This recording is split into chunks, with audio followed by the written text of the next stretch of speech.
এক রাতে অরিজিৎ বলল, সেদিন যদি বাস মিস না করতাম, তোমার নোটবুকও পেতাম না, তোমার সঙ্গে দেখা হতো না। মীরা হেসে উত্তর দিল, আর যদি আমি হারাতাম না, তবে জানতেই পারতাম না যে আমার লেখা কারো কাছে এতটা মূল্যবান।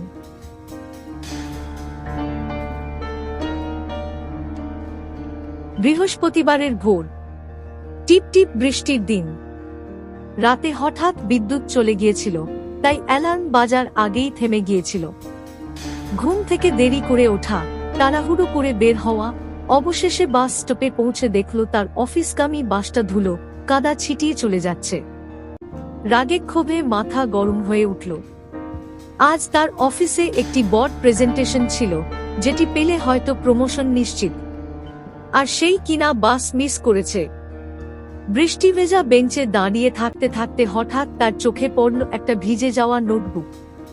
কৌতূহলবশত সে নোটবুকটা খুলল। ভিতরে সুন্দর হাতের লেখায় আঁকা কিছু ছবি, কবিতা আর ডায়েরির টুকরো লেখা। একটি লাইনে লেখা ছিল, কখনো কখনো বিলম্ব মানে আসলে জীবনের পথ ঠিক করার ইশারা। অরিজিৎ তাচ্ছিল্য করে হেসে উঠল। তবু নোটবুকটা ব্যাগে রেখে সে পরের বাস ধরল। সেদিন অফিসে যা হওয়ার তাই হলো। দেরিতে পৌঁছনো, ম্যানেজারের বিরক্তি, আর প্রেজেন্টেশনে কেউ বিশেষ মন দিল না। সন্ধেবেলা বাড়ি ফিরে আবার নোটবুক খুলল। ভেতরে লেখা ছিল এক মেয়ের ডায়েরি, নাম মীরা।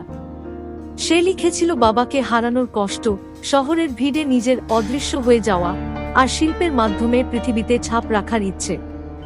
অরিজিৎ পড়তে পড়তে থমকে গেল এক জায়গায়।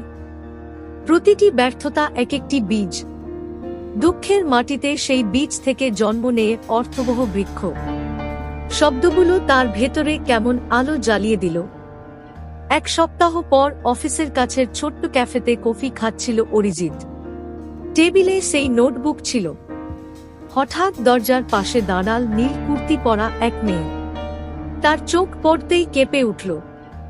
ওটা আমার, মৃদু স্বরে বলল সে। হ্যাঁ, সেই মীরা। অরিজিৎ ক্ষমা চাই বলল, কিছুটা পড়ে ফেলেছে। কিন্তু মীরা হেসে উত্তর দিল, হয়তো তুমি পড়ার জন্যই পেয়েছিলে। সেদিন ঘন্টার পর ঘন্টা তারা গল্প করল। ব্যর্থতা, কষ্ট আর জীবনের ছড়িয়ে থাকা টুকরোগুলো কিভাবে একদিন জুড়ে যায় সেই সব নিয়ে। দিন গড়াল, বন্ধুত্ব গভীর হল।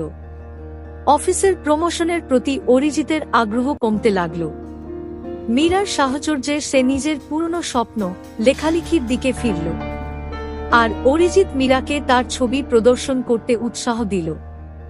এক রাতে অরিজিৎ বলল, সেদিন যদি বাস মিস না করতাম, তোমার নোটবুকও পেতাম না, তোমার সঙ্গে দেখা হতো না। মীরা হেসে উত্তর দিল, আর যদি আমি হারাতাম না, তবে জানতেই পারতাম না যে আমার লেখা কারো কাছে এতটা মূল্যবান। মনে হলো যেন নিয়তিই তাদের টেনে এনেছে। তবু জীবন তো সহজ নয়। মীরার মা অসুস্থ হয়ে হাসপাতালে ভর্তি হলেন।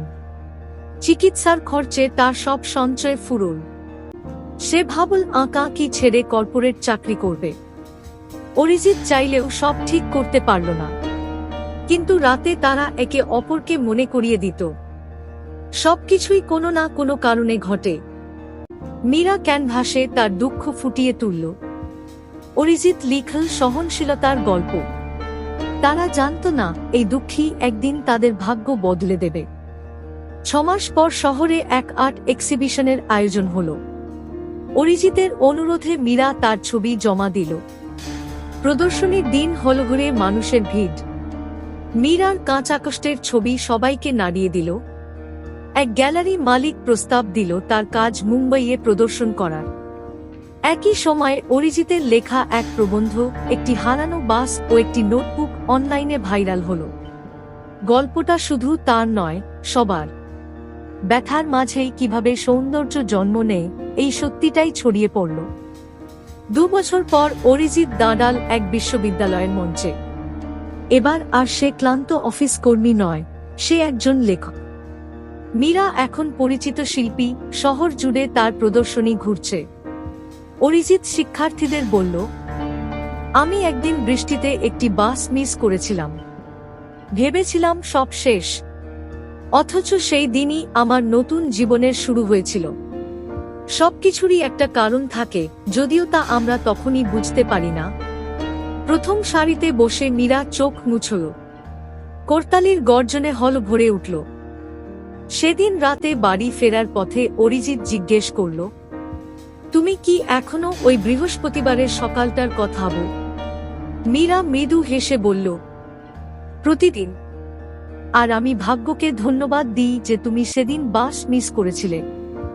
হাসির শব্দের সঙ্গে হঠাৎ আবার বৃষ্টি নামল, কিন্তু এবার তারা ছুটল না, ভিজল আর মনে মনে জানল, প্রতিটি বৃষ্টির ফোঁটারও একটা কারণ আছে।